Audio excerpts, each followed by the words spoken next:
Hello you. Thank you for tuning in to Brat Prince Productions' very first Pick Your Path adventure, BNHA edition. Thanks for beginning on this journey with us. I won't keep you long. I just need to get in a few words before you start. First, this video series is audio only, so if you want to tab over to something else, you can. The only time you'll need to return is when it's time to make a decision to progress the story further. So, if you hear this chime, it means you should hurry back. Second, this is a self-insert dating simulation, but I've designed it so that the protagonist is gender neutral, so no one feels alienated by what they identify as gender-wise or bisexuality. Also, the story isn't 18+, but I'm aging our green-haired hero to be 18 in this tale, so have fun with that, I guess. So, I suppose last but not least, do you have what it takes to win Deku's heart? We'll see. Good luck!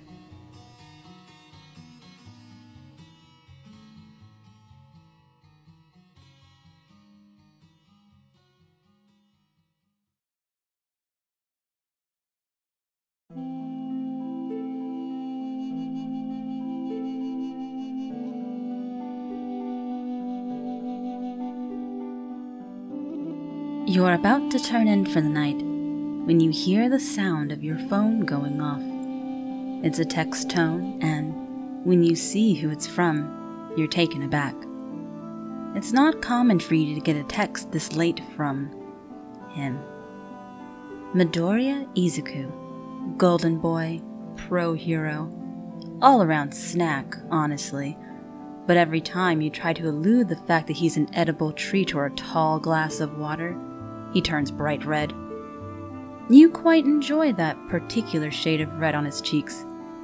You're tempted to name it after yourself, just to see the expression that rises on his cute, freckled face.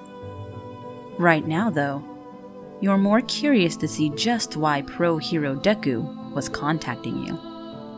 It's not necessarily late for a text, but from him, it was unfathomable, at least until now.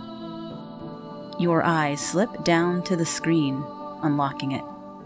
You check out the wall of text he sent you, which said the following. Hey there. Sorry to text you so late. I just wanted to know that I actually have a few days off next week, so I wanted to know if you wanted to go camping with me. We haven't seen each other in a bit, though we text almost every day. Plus, there was something I wanted to ask you. I didn't want to do it over the phone. If you think you can make it, let me know. You already knew you wanted to go, but you brooded thoughtfully over the text for a moment. First, you had to check what your own schedule was, just in case you had something you needed to do already. But also, what could be so important that Izuku needed to tell you in person? Could it be... You already knew your own feelings. You had been nursing a hard crush on Izuku for a while. How could you not? You'd been friends for some time now, and every important moment you spent with him was something you had come to cherish. Izuku was always smiling, always helpful, considerate, and once you thought you and he were going to kiss, but nothing came of it. Maybe he was waiting for you to make that first move, or maybe he didn't even know if he could make a move. Or maybe you were just making things up in your head. Maybe there was no budding romance.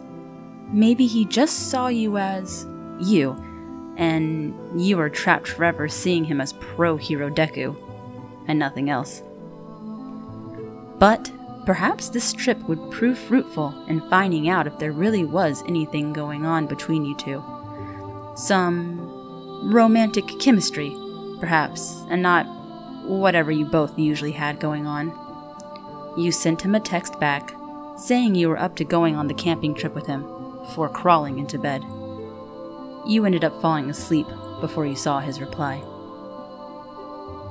It was a week later. You and Izuku happily made plans to go out on the camping trip together. It was fall, so you made sure to pack up clothes warm enough for you. A thick sweater, some jeans, fleece pajamas for when you slept, and Izuku was happy enough to bring along all the equipment you would need. The two of you packed up a small rental car and drove out, away from the city. Izuku was at the wheel. You couldn't help but give him a small cruise as you drove. He was certainly filling out more with all of his hero work. You spoke first. "So, where exactly are we going?" you asked. Izuku stole a glance at you, but instantly returned his eyes to the road. "It's a campground I heard about on the internet. It's called Whispering Woods Park. They have a lot of nice trails and great scenery, and I thought you'd like it," the young hero replied. "Sounds nice," you stayed. "I'm glad enough to be spending time with you anywhere, though." You see his ears color up. "Thanks," Izuku replied, clearly embarrassed. That's about an hour's drive away. You stayed mostly quiet the rest of the ride, gazing out the window. You wanted to talk, but Izuku seemed a bit preoccupied. You wondered the whole ride if he would bring up what he had texted you about, but he never did. After parking the car and gathering up your materials, you both head out to the campgrounds. Since it's in the middle of the week, it's pretty empty. You only saw 2 other cars in the lot. The both of you find a great place to set up camp on the grounds. Izuku happily sets up the tent while you go collect wood for the fire tonight, so you don't need to do so later. Once your campsite is all put together, the two of you go hiking around Whispering Woods. It's just like Izuku said, scenic. The trees are a perfect emerald green. The leaves catch the golden sunlight that pours down onto the pathway, lighting it up for you both. Izuku looks perfectly happy in the cool fall weather. His smile is bright. The two of you easily talk about what's going on in your life. You listen to us talk about his work as pro hero Deku, and it's interesting, to say the least. You end up spotting something in the trees. You come to a sudden halt on the trail. "What's that?" you ask, sounding a little mortified. It looked like, well, honestly, you don't know what it looked like. Sort of like a person, sort of like a shadow. Izuku instantly went into protective hero mode. He stepped out in front of you, holding an arm up. "Stay here," he stated, and went into the trees. You called out to him, telling him to just come back and not leave you alone, but he vanished in an instant within the trees. The woods sounded too quiet. "Izuku?" you let out, and, worried, you call out to him again. "Izuku!" Seconds later, the hero returned. You let out a sigh of relief. "Izuku, don't scare me like that." "Sorry," Izuku replied, and he smiled sheepishly at you. "I didn't see anything, though." You sigh. "Must have just been my imagination."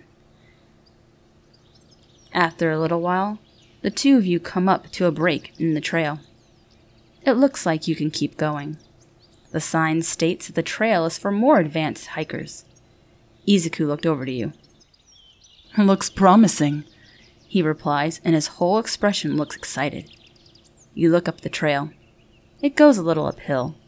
You can see a beautiful lakeside view just up ahead on it, the water sparkling in the fading sunlight. It looks almost romantic. On the other hand, you've been walking for a couple of hours now. Even with the breaks in between, you feel a little tired. "What do you think?" Izuku asked. "Do you think you can keep going? Or should we just head back?"